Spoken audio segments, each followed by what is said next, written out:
On commence par Château Saint-Thomas. C'est un domaine qui est familial et il est connu depuis 1880, mais il était connu pour la production de l'arak à l'époque. D'ailleurs, il est toujours connu pour sa production en arak parce que quand on parle au Liban, c'est l'arak Touma qui est le plus connu. Après, le domaine proprement dit pour la production du vin a été construit en 90 par le père Saïd Touma, qui est toujours présent, et géré actuellement par le fils Jean-Jo Assad Touma, qui est ingénieur agro aussi et œnologue de Montpellier, aidé aussi par ses sœurs Claudine, Nathalie et Micheline pour la gestion administrative, laboratoire et autres. La devise de ce domaine, c'est l'amélioration de la vigne, suivie de la modernisation des techniques pour refléter le terroir. C'est un domaine qui est situé dans la Béka, de taille de 65 hectares, dont 30 hectares sous contrat d'achat de raisins. La cave est construite sur une colline très, très bel emplacement. Voilà, c'est une colline située sur le versant oriental du Mont Liban.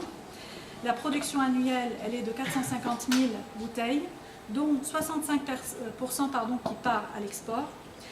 Ils produisent 3 vins blancs, dont 2 monocépages, un vin rosé, 5 vins rouges, dont 2 monocépages, un vin doux naturel, un vin liquoreux et de l'arak, bien sûr. Les cépages avec lesquels ils travaillent en rouge, c'est la Syrah, Cabernet Sauvignon, du Merlot, Pinot Noir. Les cépages blancs, Chardonnay, Viognier, Sauvignon et le fameux Obeidi que vous allez déguster en premier, voilà, qui est un cépage indigène que nous allons déguster en fait, et c'est l'ancêtre du croisement Chasselas et Chardonnay. La particularité de ce domaine-là, quand ils ont voulu construire la cave, ils sont tombés sur une grotte souterraine qu'ils ont transformée maintenant en chapelle dédiée à Saint Thomas. Et Saint Thomas, c'est parmi les apôtres qui avaient toujours besoin de toucher pour croire, comme un peu le caractère de M. Thomas. Et en fait, une petite anecdote sur le papa Thomas, c'est qu'il a baptisé ses petits-enfants avec le vin, et il comptait aussi baptiser les miens. Du coup, voilà. Je vous laisse peut-être déguster le vin blanc.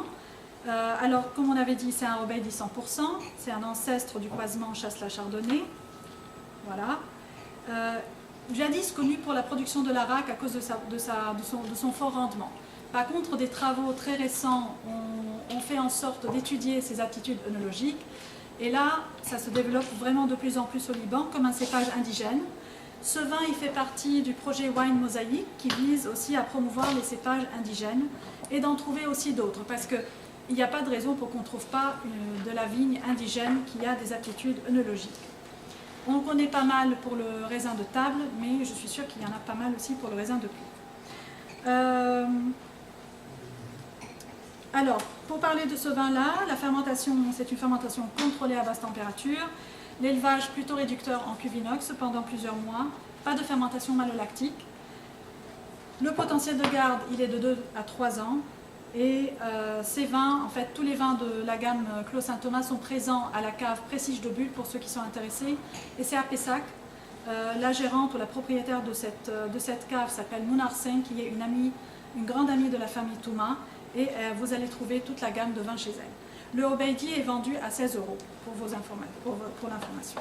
Là, on est en train de goûter le 2014. On va passer au château.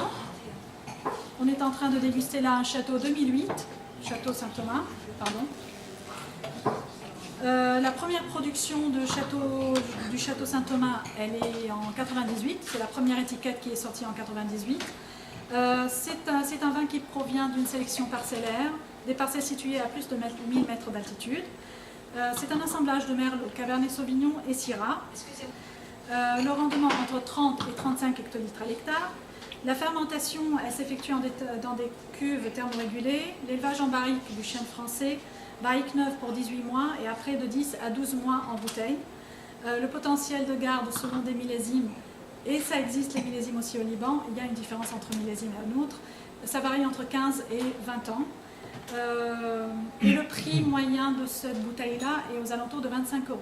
Après, vous allez remarquer que les prix des vins libanais, c'est pas donné, pour plusieurs raisons. Premièrement, pour la petite quantité qui est produite.